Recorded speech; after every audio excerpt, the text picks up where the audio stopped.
what's a cool intro? No, that wasn't cool. What if we... Anyways, what's up guys? My name is Daniel. I draw cards, I turn them into 3D prints. So today I wanted to talk about how to turn this image into a 3D print using different modes within HueForge. You don't always have to use the same mode, or there isn't just one correct way to make a HueForge print. There are ways that are better than others, but you can usually use whatever you want as far as methods go within the program. This just kind of gives you a general understanding of how to use at least standard, color pop, and a little bit of color match. So yeah, I hope you learned something today. And if you have any questions, feel free to drop them in the comments, and I'll see you. So today I've got an image that I want to go over different ways that you can approach certain images. You don't have to approach each image the same way every time. This particular image, if you've never used HueForge before, it looks like it'd be relatively simple in standard mode. All you would think that you would need is, a gray and a red. But what happens is when you add a red to this HueForge, it doesn't look nearly as good as it should. It's not keeping the color red where it needs to. You can see it's getting all into the mask and all into the sword. Don't get me wrong, it looks really cool. And if that's kind of your intended image, then that's perfectly fine. But you don't have to approach each HueForge the exact same way. So like I said, this is okay to print. I think it looks cool. But if you're going to try to recreate the image as a HueForge, then there are better ways to do it. But remember, HueForge is not necessarily a image recreator. It's more of an art tool. So when I say it's like an art tool, let's just throw in like a purple. And now you have something completely different than what the original image is. So don't be afraid to get a little creative with it. But for this particular image, the best way that I would approach this is if we go over to color pop. And so color pop is taking into consideration the color of your image as well as the black and white areas of your image, and it's creating two HueForges. You can see here in the middle that we have this separator line. This is showing exactly where it's going to separate into two different HueForges. This bar over here on the right, it gives you more room on either side. You can see as I scroll up with my mouse wheel that it's lifting the separation line up or down. So this just makes it so that you can adjust your mesh to your liking. So if you want this red area really thin, you can move it up or down to do that. Vice versa if you want the night to be really thin. So let's go ahead and try to get this going. So like I said, this is two HueForges. So you'll want two blacks. I've already got a black that you can just click on the actual color here, and you can drag it over to another slider. So we brought in our black. This is going to be a rebase. So we'll go ahead and bring this all the way up to the top. We'll need another white. Actually, we'll just need a white in general. Like an off-white. There we go. Bring in a second white.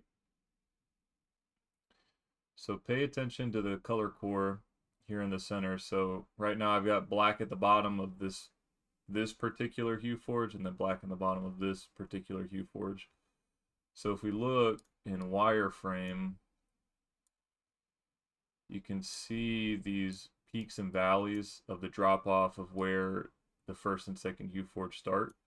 So let's go ahead and we'll make it easier to show by adding a color into the mix.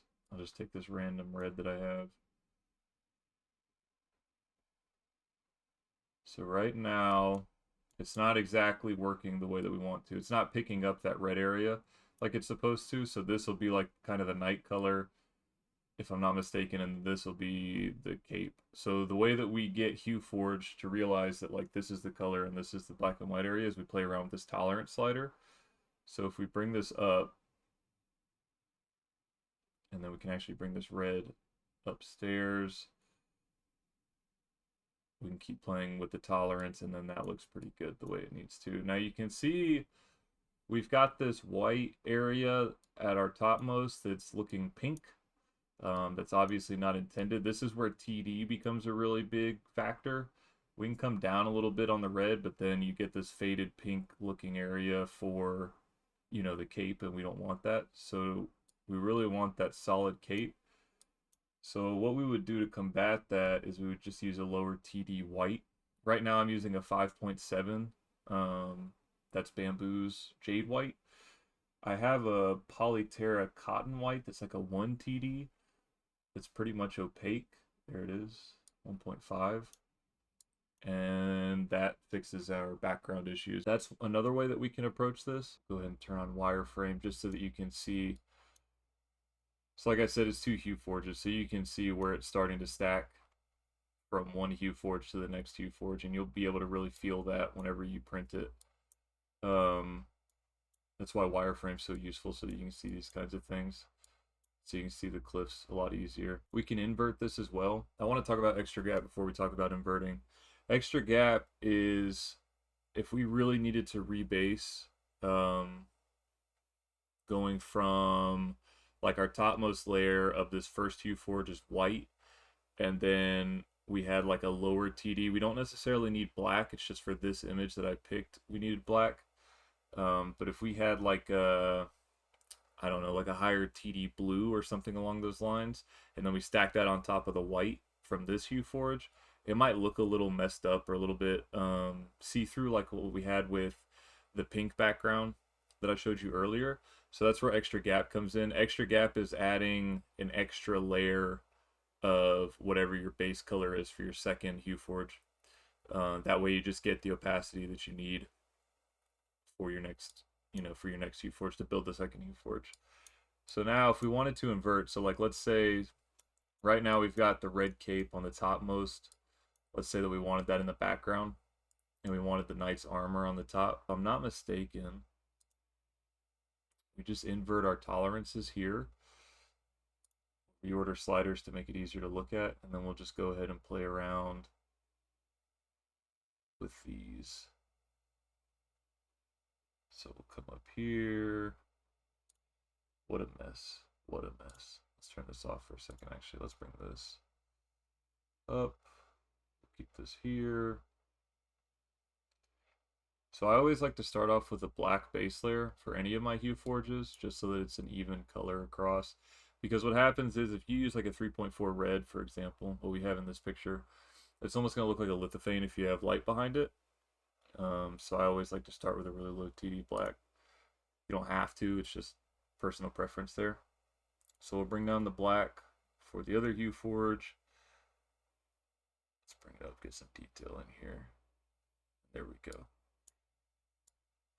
So now you can see we have the armor on top of the cape.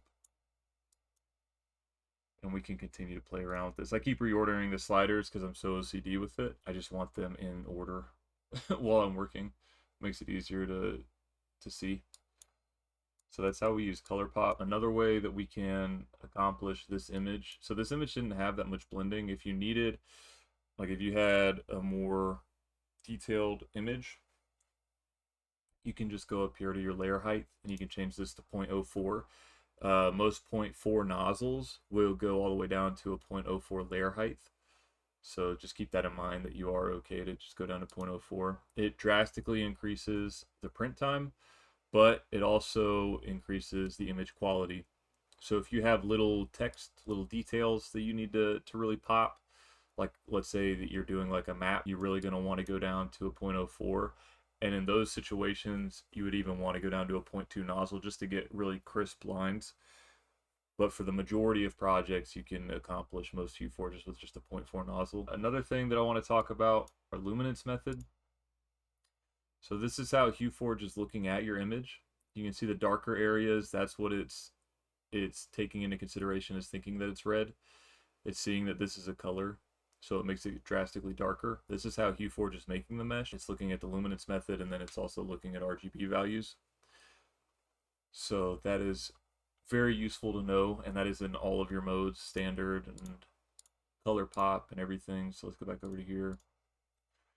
You can see this is why it's all just like kind of muddy black and gray and white. That's why it looks that way in the image whenever you add red to it. So, but like I said, it's not such a problem to use standard mode. You don't have to use color pop. You can use whatever you want, just get creative with it. The other thing that we can do is if you have a commercial license, We have color pop, or not color pop, we have color match right now for commercial users. So if you're a personal user, all you have are the modes where HueForge is making the mesh for you based on your luminance or RGB values. If you have commercial, like I said, you have color match. So color match, it allows you, now you have a mesh core and a color core. The mesh core is allowing you to actually create the mesh yourself. It's a much more manual way of doing things. This is the slider to go, or this is the button to go between your mesh core and your color core. It's kind of small, but it's going to get updated in the future so that it's more apparent. When you're in your mesh core, we can actually just right click and find your closest filaments. So this is showing as like a pastel watermelon that I have, and we'll drag it in. So like with the color pop, I know that I want the red in the background. I want the knight's armor in the foreground.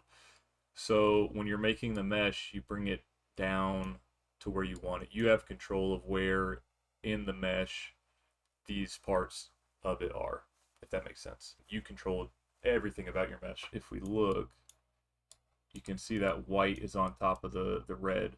Let me turn on wireframe so you can see it a little bit more clearly. If we adjust the red to come up, you can see it's starting to make that mesh based on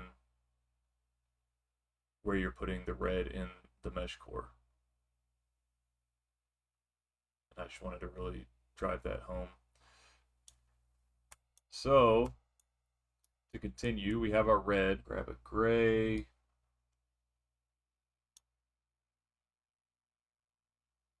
And we can grab this color. Now these are not the colors that are going into the mesh, or into the print rather. These are just the colors that we're going to be using to create the mesh. This is what HueForge is matching up to create the mesh, because if we go back over to color core, you can see it's not using the colors that we're using. We're only using the colors in the images to create the mesh first, and then we will add filaments to the actual print itself. So for now, let's go ahead. Yeah, we'll bring that blue-gray back in like here. Come up one. There we go. So this looks pretty good. I think that that's passable. So let's go ahead and we'll come over here and we will come down. Let me just find that. That's the watermelon. Come up. Let me just come up with that. Let's go get a white. We'll use that cotton white again since it's a low TD to get the background. And then I think I have, so what do we have here? Light gray, blue. Yeah, it looks pretty good. So if you wanted to adjust it a little bit more, there's a lot of room to play with it. HueForge is more useful for these simple, pictures, for the color separation. How do I want to say this? Basically, with color match, you have more control, but it is definitely more labor intensive than the luminance methods that we already have, like standard, color aware, color pop. It's pick and choose. It's pick your poison. With a lot of these color match images, it's better to save that for very particular images, like ones with more than 5 colors, I would say, or something that you really specifically want something in the foreground or background where you need that control. Otherwise, like I showed you, you can get really good results in just standard or color pop mode. But yeah, so that's all I wanted to talk about today. Just kind of show off a little bit of each mode. I didn't really touch on color aware. Color aware is probably going to deserve its own video and its own presentation. It's definitely its own challenge. If you're a commercial user, I would suggest just going with color match. I find it a lot easier to use color match than color aware, but it's still important to know how it works. So we will go over it in another presentation. But for everybody here, that's all I've got for today. We can hop down to application hangout.